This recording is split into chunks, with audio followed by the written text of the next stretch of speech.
আমাদের একজন নবনির্বাচিত সদস্য তিনি তার ব্যক্তিগত ফেসবুকে একটি তির্যক মন্তব্য করেছেন, যেই মন্তব্যকে শিক্ষার্থী ভাই বোনেরা ভালোভাবে নেন নাই, যার কারণে তারা প্রতিবাদ জানিয়েছে। তাদের সাথে আমিও প্রতিবাদ জানিয়েছি এবং আজকে এখানে নির্বাচন যে আমাদের শপথ অনুষ্ঠান, সেখানে আপনারা যেটা বললেন একটু হট্টগোল হয়েছে, সেটা মূলত একজন শিক্ষকের ফেসবুকে পোস্ট দেওয়াকে কেন্দ্র করে।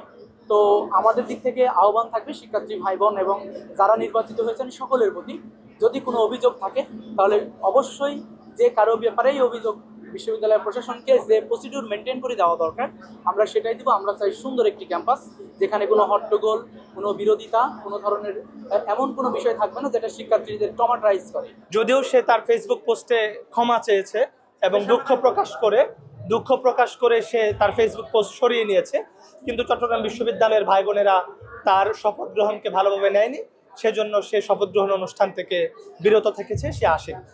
বান্ডেল থাকলে প্রতি সেনমানিতে টাকা বাঁচবে। বিকাশ সেনমানি বান্ডেল কিনে জিতুন প্রতি লেনদেনে।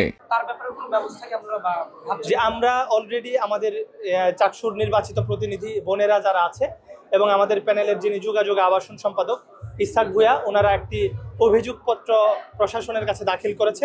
বিশ্ববিদ্যালয়ের যে আইন এবং বাংলাদেশের যে প্রচলিত আইন, সে আইন অনুযায়ী যেন তার বিরুদ্ধে যেন ব্যবস্থা নেয়, এই চেষ্টাও আমাদের থাকে। আমি কালকে বলেছি যে তিনি যে মন্তব্য করেছেন সেটি অবমাননাকর এবং বিশ্ববিদ্যালয়ের শিক্ষার্থীদের যে প্রতিনিধিত্ব করার যে নৈতিক অবস্থান সেই জায়গা থেকে অনেক দূরে আছেন।